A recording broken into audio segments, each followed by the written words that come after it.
जय हिंद। मैं अर्जुन आपका स्वागत करता हूं अपने इस यूट्यूब चैनल एजुकेशन प्लेनेट में। आज क्लास में हम डिस्कस करेंगे 71 से 80 प्रश्न। जैसा कि पता है आपको, यह आत्मा वाली बैच है। जी हाँ दोस्तों, आरपीएफ एसआई और कांस्टेबल के लिए मोस्ट इम्पॉर्टेंट साबित होने वाला है।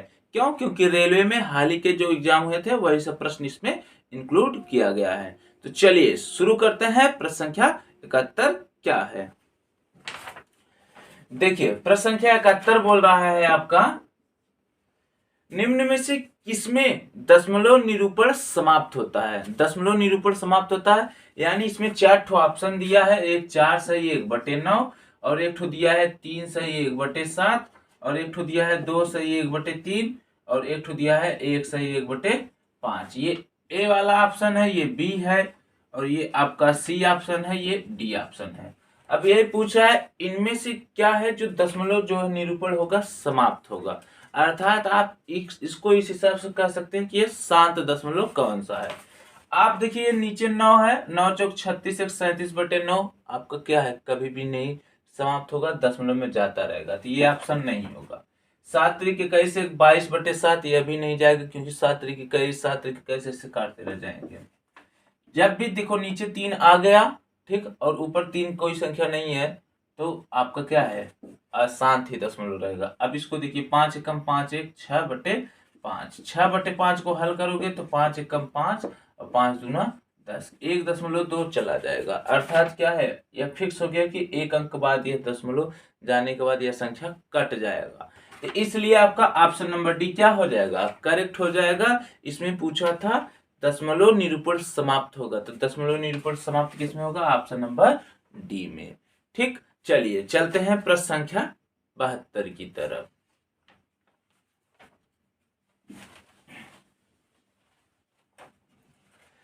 देखिए प्रश्न संख्या 72 क्या बोल रहा है। प्रश्न संख्या 72 है, 3/8 का दशमलव व्यंजक के बाद कितने अंकों के बाद समाप्त होगा? जो आपका 3/8 है, ठीक, इसको आप भाग देंगे कितने अंकों बाद, यह दशमलव में जाने के बाद यह क्या हो जाएगा, समाप्त हो जाएगा, यह बोला है। अब आप क्या कर दीजिए, इसको भाग दे दीजिए, दशमलव लेंगे 0 हो जाएगा, 8 त्रिक 24, ये 6 आ जाएगा, 0 उतारेंगे, 8 सते 56, फिर ये 4 0 8 5 40, तो दशमलव के 3 अंक गया ना, दशमलव के बाद 3 अंक तक गया, तो इसलिए आपका 3 सही हो जाएगा। अर्थात option number A, option number A 72 का 3 आपको क्या हो जाएगा, करेक्ट हो जाएगा। यह 3 अंक तक जाने के बाद क्या हो जा रहा है, कट जा रहा है। कितने लोग ना इसको एक प्रश्न ही नहीं समझ पाते हैं, उनको पता ही नहीं होता, केवल भाग देना है। ठीक, तो लैंग्वेज क्या बोल रहा है, प्रश्न क्या बोल रहा है, उसको आपको समझना बहुत जरूरी है प्रश्न हल करने से पहले। चलिए चलते हैं प्रश्न संख्या 73 की तरफ।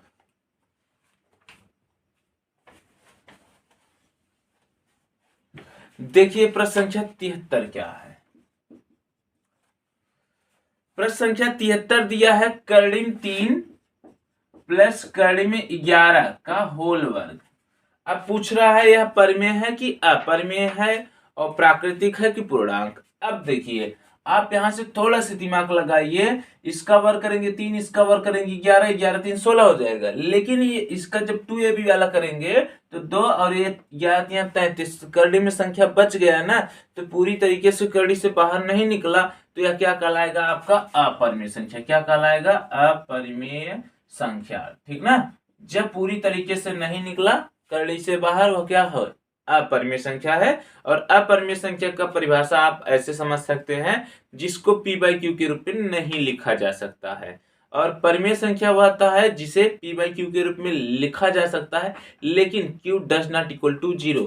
अर्थात p/q के रूप में लिखोगे और लेकिन यह जो q है, q 0 के बराबर नहीं होना चाहिए। ऐसा क्यों? ऐसा इसलिए, अगर p/0 रख देंगे तो किसी भी संख्या में 0 से भाग देने पर उसका मान इनफाइनाइट आएगा। लेकिन 0 में किसी भी संख्या से भाग देंगे, जैसे p हो गया, 1 हो गया, 2 हो गया, तो 0 में किसी भी संख्या से भाग देंगे उसका मान 0 आएगा। ये दोनों पॉइंट नोट कर लीजिएगा किसी भी संख्या में 0 से भाग देंगे उसका मान इनफाइनाइट, और 0 में किसी भी संख्या से भाग देंगे उसका मान 0 आएगा। यहां से यह भी कॉन्सेप्ट तैयार कर लीजिएगा। ठीक, चलिए हम आशा करते हैं आपको समझ में आ गया होगा। 73 नंबर प्रश्न क्या है, ऑप्शन ए क्या हो जाएगा आपका करेक्ट हो जाएगा। चलिए चलते हैं प्रश्न संख्या 74 की तरफ।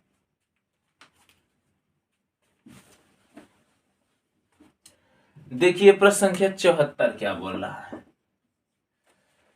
प्रश्न संख्या 74 है 0.23 पर बार, और इसका भी गुण बताना है कि परमेय है अपरमेय, भाज्य भाज्य, यही जो भी ऑप्शन में दिया है। तो देखिए 0.23 पर बार, तो यानी 2 3 पूरा लिखेंगे, फिर बार जितने पर है उतने 9, फिर दशमलव के बाद ऐसी कोई संख्या है ही नहीं जिस पर बार नहीं है, तो इसलिए आप 0 रो नहीं लगाओगे। अब देखो 23/99 ये पी बाई क्यू का रूप धारण कर लिया कि नहीं, तो जब पी बाई क्यू का रूप धारण कर लिए तो वह क्या कहलाएगा, परिमेय संख्या। क्या कहलाएगा आपका, परिमेय संख्या। ठीक, जब पी बाई क्यू का रूप धारण कर लिया तो वह क्या कहलाएगा आपका परिमेय संख्या। ठीक, तो इस हिसाब से आपका ऑप्शन नंबर सी क्या हो जाएगा, करेक्ट हो जाएगा।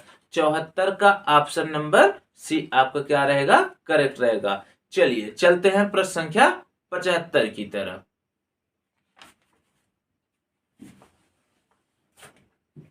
देखिए प्रश्न संख्या 75 क्या है। प्रश्न संख्या 75 है निम्न में से कौन सी परिमेय संख्या, निम्न में से कौन सी परिमेय संख्या कर्डिम 5 और कर्डिम 7 के बीच में है। ठीक ना, कर्डिम 5 और कर्डिम 7 के बीच में आएगा, यह बोल रहा है। ठीक, अब आप ये देखिए कर्डिम 5 का मान होता है 2.24 और कर्डिम 7 का मान होता है 2.65। अब देखिए कर्डिम 5 का मान कर्डिम 7 का मान, किसी कोई भी कर्डिम संख्या हो उसका जब भी मान निकालना होगा आप क्या है उसको भाग विधि से वर्गमूल निकाल लेंगे। और यदि आपको ऐसा करना नहीं आता है तो मैं वीडियो बनाया हूं, आप वहां से जाके देख सकते हैं, या सर्च करेंगे ढेर सारे टीचर का वीडियो आ जाएगा, आप वहां से सीख लीजिएगा। अब इसमें देखिए ऑप्शन नंबर ए को हल कीजिए, मिल जाएगा। ऑप्शन नंबर ए है 2 सही 2/5, 5 दूना 10, 2 12/5। अब 12/5 को हल कीजिएगा तो क्या हो जाएगा, 5 दूना 10, 5 चौका 20, 2.4 इन्हीं के बीच में आएगा, इसके और इसके बीच में आएगा, इसलिए क्या है आपका ऑप्शन नंबर ए करेक्ट हो जाएगा। और कोई ऑप्शन चेक करेंगे नहीं मिलेगा। ठीक, इसलिए कर्डिम 5 और कर्डिम 7 के बीच में कौन सा परिमेय, क्या पूछा था, परिमेय की अपरिमेय, परिमेय संख्या हो जाएगा, परिमेय संख्या हो जाएगा ऑप्शन नंबर ए, अर्थात 2 सही 2/5। इसको हल करेंगे 2.4 आएगा जो कि इनके बीच में है। चलिए चलते हैं प्रश्न संख्या 76 की तरफ।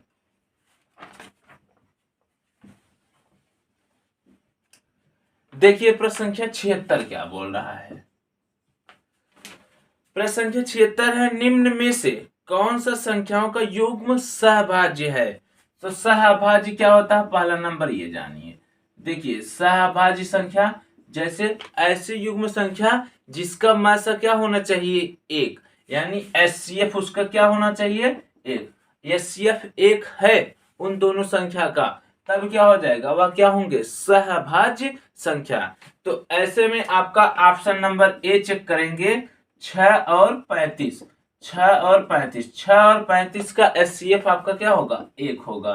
क्यों, क्योंकि इंटरसेक्शन यानी 6 और 35 में कोई कॉमन संख्या नहीं मिल रही है, यानी इसका फैक्टर जो है कोई भी नहीं मिलेगा, इसलिए क्या है इसका एचसीएफ 1 है, और इसीलिए यह आपका क्या है, सह अभाज्य है, अर्थात आपका ऑप्शन नंबर ए क्या हो जाएगा, करेक्ट हो जाएगा। अब अगर ऑप्शन नंबर बी चेक कर रहे हैं 9 और 12, ये 3 चौका 12 कट जा रहा है, 3 त्रिका 9, 3 मिल जा रहा है, 14 और 21 डी वाला ऑप्शन जो है 7 से कट जा रहे हैं, 39 और 65 13 से कट जा रहे हैं, इसलिए आपका ऑप्शन नंबर क्या होगा, एक करेक्ट होगा। क्यों, क्योंकि इसका एचसीएफ क्या है, 1 है। बस आपको यह समझना है सहभाज्य जब पूछेगा सहभाज्य युग्म तो जो भी जोड़ा दिया रहेगा उसका एचसीएफ 1 आना चाहिए, वही आपका क्या हो जाएगा, उत्तर हो जाएगा। चलिए चलते हैं प्रश्न संख्या 77 की तरफ।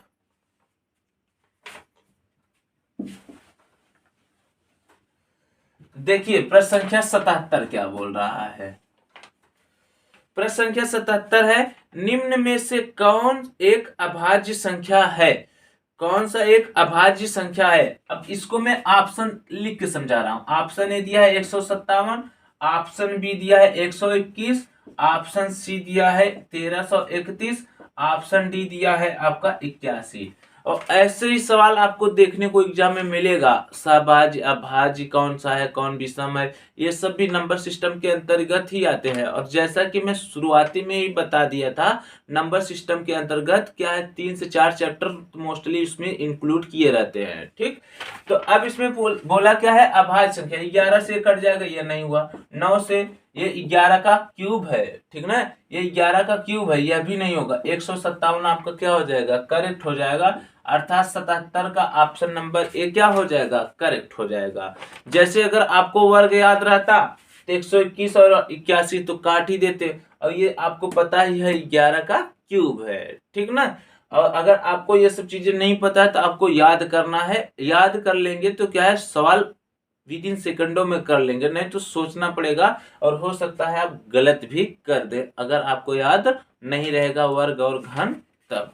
ठीक, चलिए हम आशा करते हैं यह भी आपको समझ में आ गया होगा। चलिए चलते हैं प्रश्न संख्या 78 की तरफ।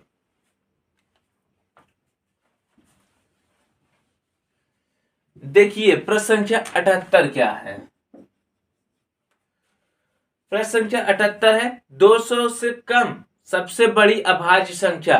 200 से कम, 200 से कम यानी 200 सबसे बड़ी ही है। ठीक, अब इससे कम बड़ी अभाज्य संख्या पूछा है तो इसको भी आपको ऑप्शन से ही समझाना पड़ेगा। ऑप्शन ए दिया है 199, ऑप्शन बी दिया है 191, ऑप्शन सी दिया है 197, ऑप्शन डी दिया है 193। अब आप यहां पर ध्यान से देखिए, सभी संख्या क्या है, अभाज्य है, ठीक ना। कोई संख्या किसी से नहीं कटेगा, आप ट्राई कर लीजिएगा। 199, 91, 97, 193 किसी से नहीं कटेगा। तब सबसे बड़ी पूछा तो सबसे बड़ी यही है, अर्थात आपका ऑप्शन नंबर ए क्या हो जाएगा, करेक्ट हो जाएगा। 78 का ऑप्शन नंबर ए क्या हो जाएगा, करेक्ट हो जाएगा। ये चारों के चारों संख्या क्या है, आपके अभाज्य है। ठीक, 2 से नहीं कटेगा।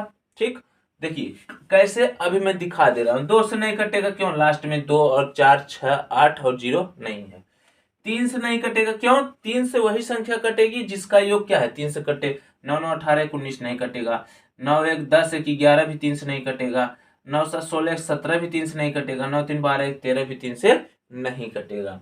जब 3 से नहीं कटे, 5 से भी नहीं कटेगा, 7 से भी ट्राई करेंगे नहीं कटेगा, और 11 से भी नहीं, यहां से बन रहा है 13 से भी, 15 से कटवे नहीं करेंगे। जब 3 से नहीं कटा तो 5 से नहीं कटा।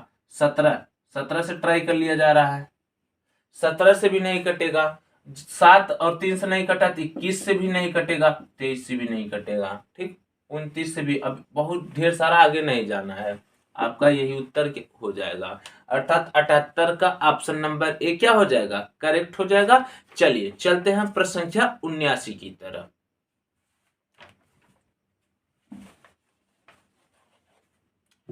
देखिए प्रश्न संख्या 79 क्या है। प्रश्न संख्या 79 बोल रहा है, 3 और 5 के बीच अपरिमेय संख्या कौन सी है। 3 है और 5 के बीच अपरिमेय संख्या कौन सी है। अब ऑप्शन दिया है 17 करड़ी में, और करड़ी में 3, करड़ी में 5 और करड़ी में 27। अब इसके लिए आप चालाकी लगाइए। अब आप इसमें अपरिमेय संख्या निकालना है ना, पता चले कि कौन सा बीच में है, तो आप क्या कीजिए, यह 3 है, इसको लिख सकते हैं रूट में 9, बाहर आ जाएगा फिर भी 3 हो जाएगा। या 5 है तो इसको लिख सकते हैं रूट में 25, लिख सकते हैं नहीं, तो रूट में 9 रूट में 25। ठीक, अगर जब यह रूट में है तब क्या कहलाएगा, अपरिमेय संख्या कहलाएगा नहीं। तो वही पूछ रहा है इनके बीच में अपरिमेय कौन होगा।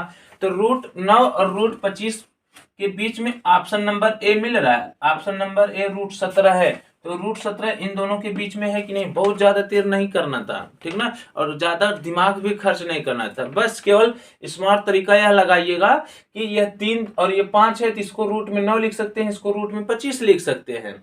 और जब रूट में कोई संख्या है तो वह क्या कहलाएगी, अपरिमेय, जब तक उसको बाहर आप नहीं निकालेंगे। ठीक ना, तो इसलिए पूछा क्या है, इनके बीच में अपरिमेय, इनके बीच में कर्लिम 17 मिल रहा है, तो कर्लिम 17 आपका उत्तर हो जाएगा, अर्थात 79 का आपका ऑप्शन नंबर ए क्या हो जाएगा, करेक्ट हो जाएगा।